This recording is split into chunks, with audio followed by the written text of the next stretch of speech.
All right, so yesterday we did our front of neuron. Okay, yesterday we made neurons. You do need to have them for the rest of the week.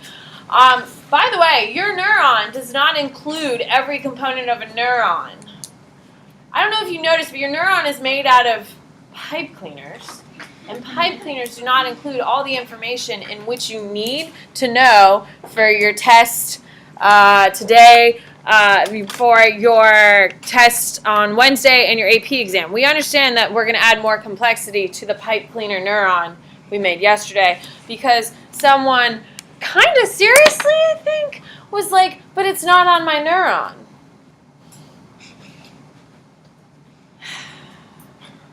Where do I go from there? I'm not really sure. So yesterday we made your neuron. We made your pipe cleaner neuron. We did our diagram. Today we're going to finish resting potential and action potential. Then I'm going to add more complication to how a neuron actually fires. And then on Monday we're going to complicate it a little bit more. And then on Tuesday hopefully we tie it into a nice little bow and get ready for your test. Because if you don't understand this week, you're in big trouble for week 4 and week 5. And all of this stuff that we're talking about today specifically is going to be big in week 7 when we're doing drugs, which you're going to hear me reference throughout me teaching it today. You're going to hear me talk about drugs, which is going to come back in states of consciousness. So this stuff isn't going away. So, yes, we're going to make it more complicated. Yes, we're going to add some stuff. Yes, we're going to fill in a bunch of your focus in your study guide. It's important that you understand every single time we do something, we're just going to build off of it. So, let's keep going then. All right, so action potential is where we left off yesterday. Okay, a neuron is back to the negative. So, just a quick reminder, when we are talking about action potential, where is all of this happening? Resting potential and action potential all occurs in what part of the neuron? Who can raise your hand and tell me? What is it, Lucas? The axon. So in your axon is what is underneath your myelin sheath. Okay? It's the connection. What is actually moving in and out of your axon? What is actually moving in and out? It's a charge, but it's a charge of what, Jack? Sodium ions. That's a test question on Wednesday of this week. It's sodium ions is literally the answer to that question. It is sodium ions. Now, sodium ions are going to be moving through, and that is how we change the movement. So, when it's all negative inside, what do we call it? When everything inside the axon is negative, what do we call it? Resting potential. Who can explain to me what resting potential is? Besides Lucas, who's killing it. Nathaniel. Basically, it's like ready to fire, but like it's not. It's literally waiting. Yeah, it's like waiting. At the starting line, waiting, like full attention, ready to go. Here we go. Yes. And as soon as it goes, it starts. Okay. So it goes in resting potential. When a message does arrive, the sodium ions flip from negative to positive. Okay. As the message moves, what happens to what just happened? It reverses. Correct. A neuron wants to be what charge at all times? Negative. It's in its happy place when it's negative, just like Miss Bennett. I like being negative. I'm a negative person. If I'm positive, if I'm like super happy, there's something wrong with me. Okay, I'm a negative person. So after the message goes through, it reverts back to its negative state until another message comes through. Its reversion to a negative state from a positive state is what we call action potential. Action potential is what is occurring from 2 to 4. That is action potential. When the sodium ions go from negative to positive, negative to positive, negative to positive, as the message is going, that's action potential. Once it resets in stage 5, back to all negative or back to resting potential, and then the cycle starts all over again. When we're talking about action potential and resting potential, it is important that we remember that it is all or nothing. A neuron cannot send half a message. Okay? A neuron can fire or not fire, but cannot send a half message. Now, like I said at the very beginning, we're only going to add more and more complication as we go through the layers of a neuron. With that being said, messages aren't really messages. When we send a neural impulse, we release what into the synapse? No one knows? Neurotransmitters, yes. So when we see the word message, we really mean what? Neurotransmitters, and that's what we're going to get into today. All right. One of the things I do want to point out is, so we're going to draw another axon, okay? So if I have a message right here, inside it, it's positive or negative? Positive outside is negative. If I don't have one here, it's negative. If I don't have one here, it's... But if I have a message here, it's positive. So, yes, that's exactly... Who is that? Lucas? Are you a bio guy? I know, but he's like on it. Have you not been hearing him? Lucas, you're killing it. Yes, man. Give me a second. I want to just show something, and you're completely right. Okay? This is when we have two messages going on at the same time. Can it happen? No. So if you ever see in an axon, in one place it's positive, in another place it's positive, it literally cannot happen. It can only look like this. If it's there's a message here, it's negative everywhere else. It can never look like this, because message can only be sent one at a time. Is everyone clear on that? Someone had a really great question about that earlier, and I wanted to make sure. All right. What I would like you to do is please take out your study guide. I'm going to start filling in some stuff right now. For your test on Wednesday, I would definitely review your diagram that we just completed yesterday and today. Resting potential, action potential, all that stuff is all over your test. I think there's like 3 or 4 questions on it. So, the nervous system. The nervous system is made up of 2 smaller systems. What are the 2 smallest systems in the nervous system? We don't know what makes up the nervous system. Oh God, who can raise your hand and tell me? Crystal, give me one. Isn't it like the brain? Okay, that's called the Central nervous system, which is your brain and your spinal cord. What is the point of your spinal cord? At the end of the day, what's the point of the spinal cord? No one knows with a hand. No one knows. Crystal? I was about to say something, but it's not right. Okay. Daniel? Send messages to the rest of your body. Does it just send messages, or does it make it incredibly fast? It's incredibly fast. It's the superhighway of your body. When you have messages being sent from your legs, it's going up your legs like, oh, wow, we're going. And as soon as it hits the spinal cord, it accelerates the message, so it gets to your brain faster. The brain is the most important part of your central nervous system. Can we agree? It's the most important part of your body. So your central nervous system is just your brain and your spinal cord. The job of the spinal cord is to get information to your brain faster. That's it. Okay? What is the other major system of your nervous system? Oh my God, people. Have we not taken anatomy? Do we not remember basic functions inside? It's called the peripheral nervous system. Is that what you said? Oh, I didn't hear it. That's it. With your peripheral nervous system is everything outside of your brain and your spinal cord. So when you move your fingers, move your toes, arms, all that stuff is all part of your peripheral nervous system. When we talk about that, it's about the connection of how all that stuff works together. Now, how that stuff all works together is really next week, where we're filling in all this stuff. Next week is brain scans and nervous system, where we go into great detail about the different sections. If you look on the back of your study guide, you're going to see dendrite, soma, and axon. I would write this stuff in. If you look over up here for 2 seconds, you'll have more than enough time. This is what real cells look like and real neurons look like. Okay? They're way more complex than the pipe cleaner ones we made yesterday. Would you agree? Yeah. Okay, good. You will see that the dendrites and the axon terminals, there's way more of them and they're more densely connected. Would you agree? To understand that, you really need to understand that they're super, super densely packed, which means information can transfer faster. Now, if I tell Caitlin a really juicy piece of gossip about me, okay, and I tell her you can tell one person, and that person can only tell one person, we kind of do like a telephone game. Is it going to take a long time to get through the class or not, or is it going to go really quick? It's going to take a long time, yeah. Have you ever played telephone? Half the time during telephone, you're sitting there waiting to be told. It's the dumbest game. Anyway, If I told Caitlin that I'm going to tell you a nice juicy secret, but you can only tell 10 people, and those people can only tell 10 people, is my secret going to get out real quick? Absolutely.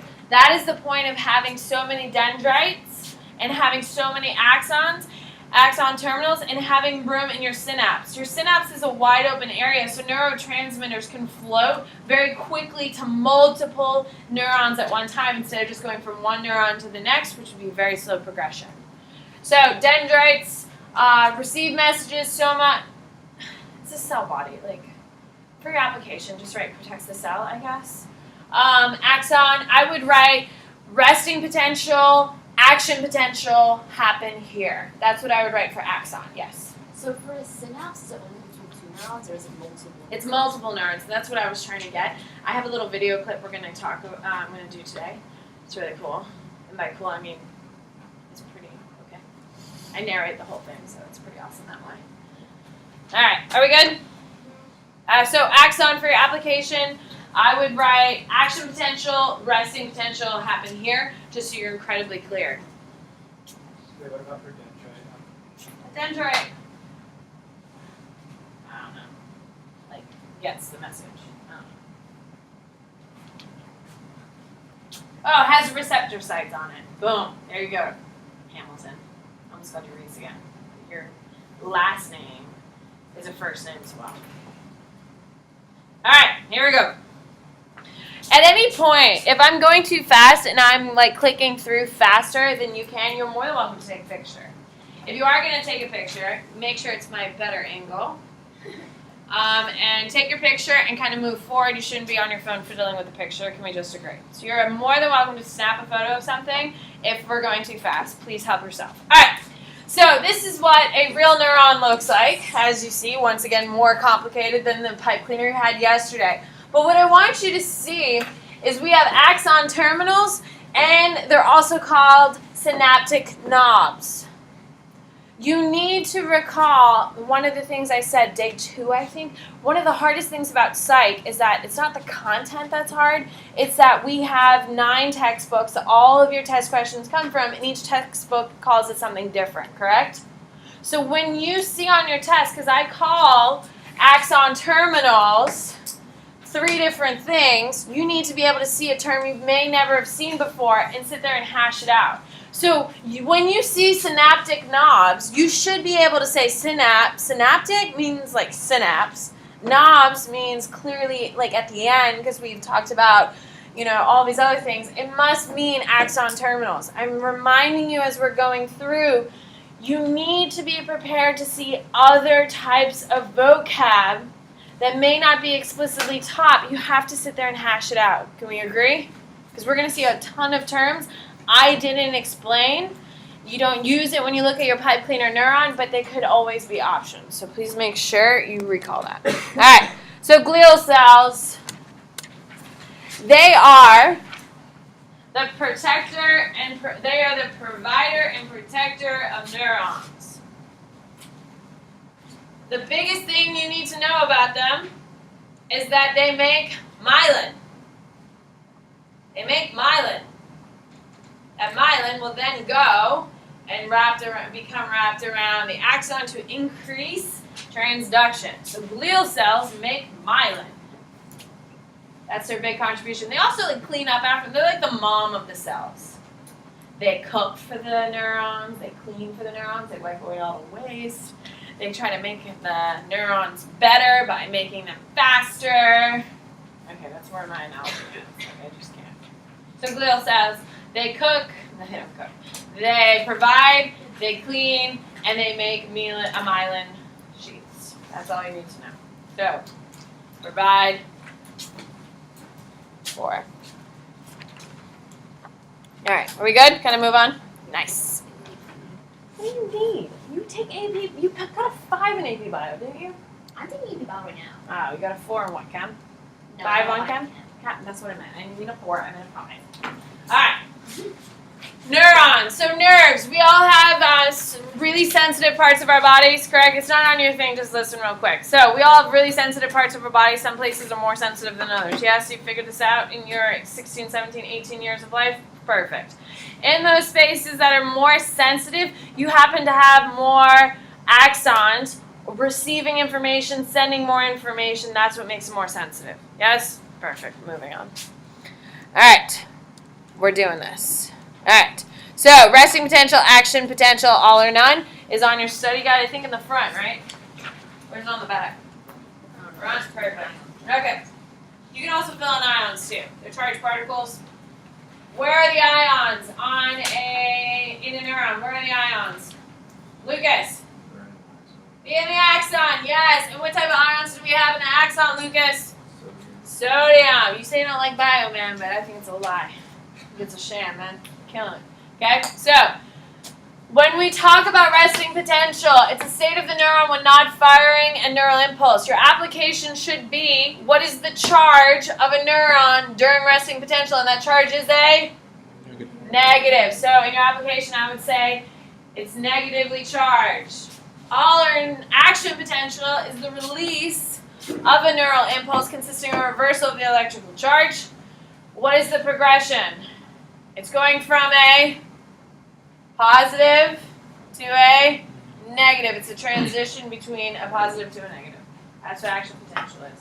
It's the moving of the neurons from negative to positive, back to negative. That's action potential. And that's what you should be writing in your application. So, resting potential is negatively charged.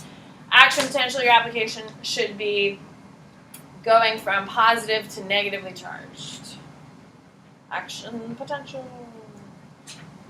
Then you have all or none, referring to the fact that a neuron either fires completely or doesn't fire at all. What that really means, now that we're adding more sophistication, we don't send messages, we send neurotransmitters. You can't tell a neuron to send half of its serotonin. It either sends all the serotonin or doesn't send the serotonin. It can't do half. Just like going to Wright's. Gourmet. You can't order a half sandwich. If you're going to Wright's, you better eat the whole damn sandwich, okay? And the grilled cheese is legit. Get the kids one. It's only $4, very cost effective, and it's covered in cheese, and it's disgustingly delicious. Fun fact, but you have to eat the whole sandwich. You can't send half. Nice. I don't think that's a real connection, but we're going with it. So. Have you ever you've never been to Wright's? No, I'm saying you can't send the sandwich. No, you can't. You have to order the whole sandwich. You used to be able to eat half the sandwich. You have to order the whole one now. Grilled cheese, man, if you haven't had it, delicious. All right. Are you ready for a little video clip? Yes. And by a video clip, there's going to be moving things in front. I'm narrating it. So I hope you enjoy. All right. So we're adding more complication as we go. I actually do have a lot of videos for you, but this is going to be the first one. Okay. Not the most exciting one. I will give you that. All right. So who can identify what I'm looking at with a hand? Who can tell me what this is right here as a whole? I've already taught you this term, so use a term I taught you. Katie. This is not a synapse. No. Synapse is a gap. No. What is it, Carson? It's part of the axon terminal. Yes. Yes. Okay. So this is your axon terminal. These are your terminal buttons. This must be right here the what? Axon. There you go. So what happens is a message is received by the neuron. The nucleus says we're sending a message. So the message goes through the axon. What's happening inside the axon? What is that called? Action potential is occurring. Okay. So then the electrical charge is coming to here. This is where things are going to get a little more complicated. So with the electrical message saying we need to send dopamine. Okay. With that being said, these are called vesicles. Okay. On your study guide, you're going to see synapse twice on the back, I believe. One of them is synaptic vesicles. V-E-S-I-C-I-L-E-S. So write synaptic vesicles. If you don't write it down right now, it's fine. I'm going to have a normal copy the definition page for you. But just so you know, it is important enough that you are going to write it down. Okay, so the electrical charge is going through the action potential, correct? Positive ions going to negative, and once it resets, it comes here. Inside the vesicles is neurotransmitters, okay? So inside this vesicle is dopamine, serotonin, ACH, okay? All of your other major ones. So when the electrical charge comes through, it's saying, oh my God, we need dopamine. So the vesicles with the dopamine then are going to go to the synaptic cleft. Once they get to the synaptic cleft, which is the actual very end of your terminal buttons, which is at the end of your axon terminal, okay, it is going to release the neurotransmitters into the synapse. There's your synapse, girl, okay? So the vesicles are going to be pushed to only the ones that the message says we need. If we need dopamine, the only vesicles that are going to move are the ones that have dopamine. They're going to go to the synaptic cleft. They're going to open up, and the neurotransmitters are going to be released into the... There you go. I need your head up, Sylvia. If I don't get to put mine on, you don't. All right. So what's going to happen is the neural impulse comes through, sends the message to our vesicles, and it's going to. So this is our synaptic cleft, also known as terminal buttons. This must be the dendrites. So on your dendrites, so see, the vesicles get pushed to the synaptic cleft, and then here are my little neurotransmitters. They're free. They're free. And they go into your synapse. So once they're in your synapse, they go to the receptor sites. They're the ones who actually carry the message to the dendrites. Okay? So on the dendrites, you have receptor sites. These receptor sites know how to read neurotransmitters. So the neurotransmitters come across the synapse, connect to the receptor site. Once they've sent their message, they go from the receptor site back to your transporter proteins, which are these things. What it means is they get reabsorbed back in to our original synaptic cleft, and they form what again? Vesicles. Dopamine's a neurotransmitter. See? This is going to be awesome. See, we've got receptors, we got neurotransmitters. This is getting wild. You see? Wild. So, as soon as the neurotransmitters touch, they relay their message, and then the neurotransmitters go back towards my synaptic cleft. Come on. Come on, little man. Come on, little guy. See, they go back to their protein, transporter protein. See? Look at them. They're moving so fast now. Okay? Once they go back into their transporter proteins, they become... Your enthusiasm for my content is overwhelming. So, okay, that is how your brain functions normally. If you're on drugs, your brain does not function this way. Okay, so perfect way, how our brain works normally is fine. But when it's on drugs, it's easier to understand how things work. It's cocaine. That is where we'll pick up. So what happens is, when you're on cocaine, okay, it pushes all those vesicles with dopamine into your synapse. Now, as we just saw, once the neurotransmitter goes into the synapse, it connects with the receptor site and then goes right back, correct? Okay? When you're on drugs, it doesn't work that way. Specifically with cocaine, what happens is your dopamine is going to go into your synapse and connect with your receptor site. And instead of sending one message and going back and living life, it sits there and goes like this and connects and connects and connects and connects and connects and connects, which is why people who are high on are shaking because they are just getting so much dopamine because they're literally having that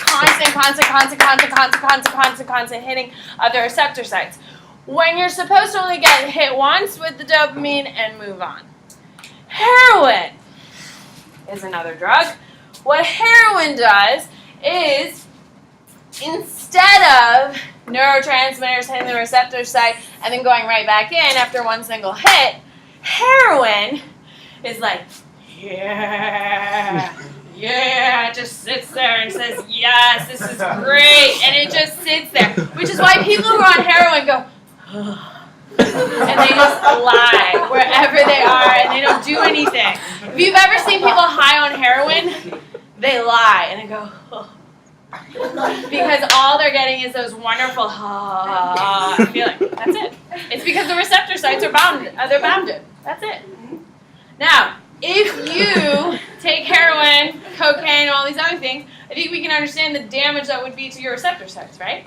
Which we get into in much greater detail when we get to states of consciousness. So, if you take cocaine and you've had this happening to you, so you're like shaking, how do you think your receptor site's going to receive normal information? Once you come off the high, what do you think happens?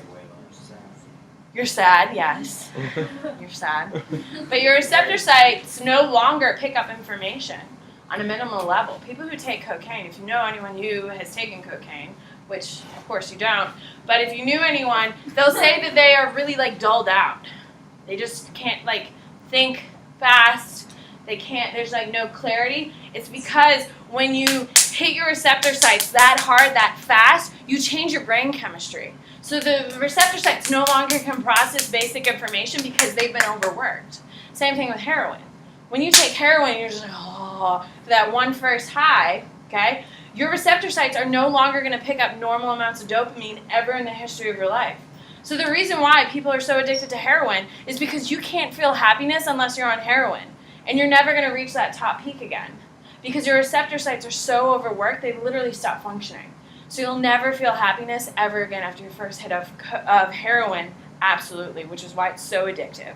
It's the only way people feel anything is if you take heroin once, you have to take it again because you won't feel anything. There's no joy ever.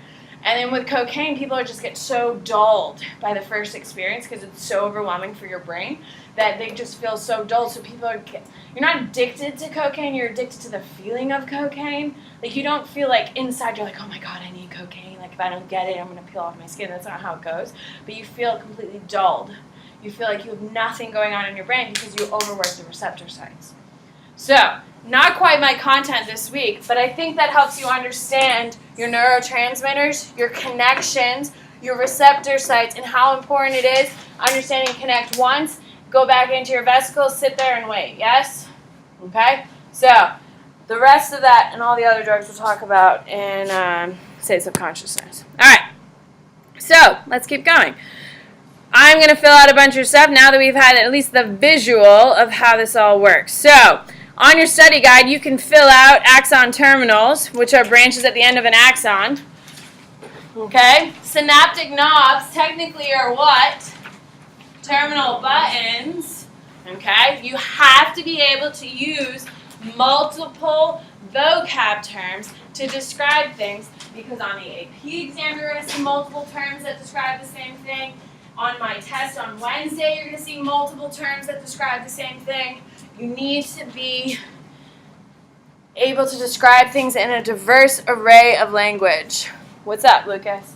For the diagram on our study guide, do you need to just do what we did for... Yeah, I would just do the basic one. But it's important that you do understand how vesicles work. So I believe there is one question tied directly to vesicles and the holding of the neurotransmitters. Because on Monday, Lucas, I'm going to do the hardest part of this week is Monday. And that's understanding what exactly each neurotransmitter does. That's the most complicated part. Because on your test on Wednesday, I'm going to say this person is feeling this, this, this. You have to tell me exactly what neurotransmitter it is. The problem with it is a lot of them overlap. So you have to be able to pick out the best one. What is the matter? What are you laughing? What did you say, Hamilton?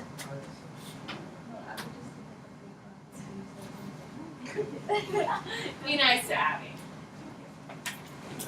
She better not be making fun of me, though. Are you making fun of me? Yeah. You were making fun of me? And I came to your aid? What the hell? Alright, so synaptic knob, also known as your terminal buttons, is the rounded areas on the end of an axon terminal. Then inside that you have your synaptic vesicles, which you should have turned one of the synapses into synaptic vesicle. That is going to hold your neurotransmitters. What is the matter? Abby, you're going to make it because I'm over it. You're good? Okay, perfect. All right, so your vesicles are going to hold neurotransmitters. So neurotransmitters are held in vesicles. Vesicles are in your synaptic knob. So your synaptic knob is at the end of axon terminals. We're making things complicated. Isn't that fun? So all of your messages, we have kept saying your neural connections, your neural impulses, all those neural impulses are just saying, hey, we need these neurotransmitters. Hey, release the dopamine, release the ACH, release that. That's all the messages are saying. So when we tell a vesicle to release serotonin, can we have the vesicle release half of the serotonin? No. As you saw with the vesicle, when it comes to the synaptic cleft, it just opens up, correct? And all of them leave. We can't stop some. We can't say, hey, there's no traffic cop saying, no, you say, you go.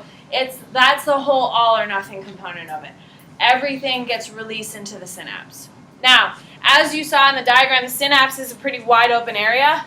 That is so neurotransmitters can go, float out pretty quickly and connect to a lot of different receptor sites on dendrites so we can get the message faster. As we talked about the telephone, if it went one person to another, you guys over here would be waiting for a while, yes? When we have a wide open synapse, that message transfers faster. On your dendrite application, I would write receptor sites are located here. So for your dendrite application, which is one of the first things we did today, you're going to write receptor sites are here. Okay? All right. What's up, Carson? What connects like the neurotransmitters to the receptors? I'm sorry, what was the question? What connects the neurotransmitters to the receptors? Oh, the receptor sites are, it's their job. Do they like attract each other? No, it's kind of like, oh, we're free. Oh, there's a receptor site. And they just go straight to it. They're not going to one specific neuron anywhere that I would know. I think it's just like, oh, receptor site. You know, like a dog to grass? They just go. Yeah. I don't know how great of an app I think that is, but that's fun. All right. All right, so your next thing that we're going to do. Please listen. You're going to be filling in 3 boxes with my example, but let me get through the example first, okay? So when we talk about neurons, we've learned how a neuron fires. We know that neurotransmitters get released and stuff like that. That is a very, very, very, very small part of your nervous system, correct? It's the basics, why we started there. Now we're going to start connecting all of our neurons and start putting it part of a system, which is how we process information. So if I believe, Alex, if you can believe this, she kicked me in my shin. And all of you know that being kicked in the shin is literally the worst place because it just throbs for a while. Can we just agree? Okay, so Alex kicked me in the shin. With that being said, all of my nerves in my shin are like, did that seriously just happen? You've got to be kidding me. Did she seriously just kick me? So they're all pissed. And they're like, what the hell? We need to do something about it. Let's tell the brain. So they're like, we're going to tattletale on her. So all of the neurons who are like, I'm so pissed I just got kicked. They're like, what the hell? They're going to send the message all the way up to my brain. So it goes all the way up my leg. As soon as it hits my spine, it accelerates to my brain. Okay? So all of those neurons who are like, what the hell? She just kicked us. I'm pissed. Are actually called afferent neurons who are actually on the top of your study guide. Afferent neurons send information to your brain. They're also known as sensory neurons. Do not write anything else until I get there. Is that fair? You'll have time. It's not going anywhere, but don't write anything until I cover it. Jessica? For application, can we put sensory neurons also? Yes, but you need to know they're interchangeable. Some on the test, you're going to see some that literally says sensory neurons, and you're going to see on other questions it's referred to as afferent neurons. Okay? So, my sensory neurons, or afferent neurons, in my shin bone are like, you've got to be kidding me. I cannot believe this woman did that. So they are going to send it all the way up my leg, all the way up my spine, all the way up to my brain. In my brain, they're like, what? What did she do? She kicked you? You've got to be kidding me. This will not go unpunished. So, in my brain, we have things called interneurons. Interneurons process information. Okay? Now, interneurons, where's the highest density of interneurons? Remember, neurons are processing information, so where's the highest density of interneurons? In your brain. Yes, I don't know if you know, but your brain is the thing that figures things out, right? So it makes sense that they would have the highest density of interneurons. So, my afferent neurons from my shin are like, oh hell no, we just got kicked, let's tell the brain. All the way up, goes up to my brain, the interneurons are like, what? She did what? Oh hell no. So, my interneurons like, we gotta tell the motor neurons or efferent neurons. So the efferent neurons are told, we're punching her.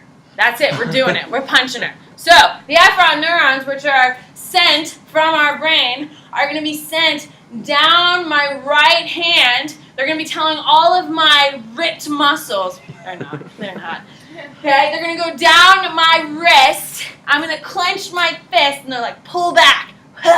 Shabam. Straight into the face. Okay? My motor neurons, efferent neurons, are the ones who are controlling all the muscles, the bones, the tendons, everything it takes to punch Alex in the face, which she clearly deserves if you kicked me in the shins, let's be honest, are all being controlled by what we call motor or efferent neurons. What is the biggest problem with the word afferent and efferent?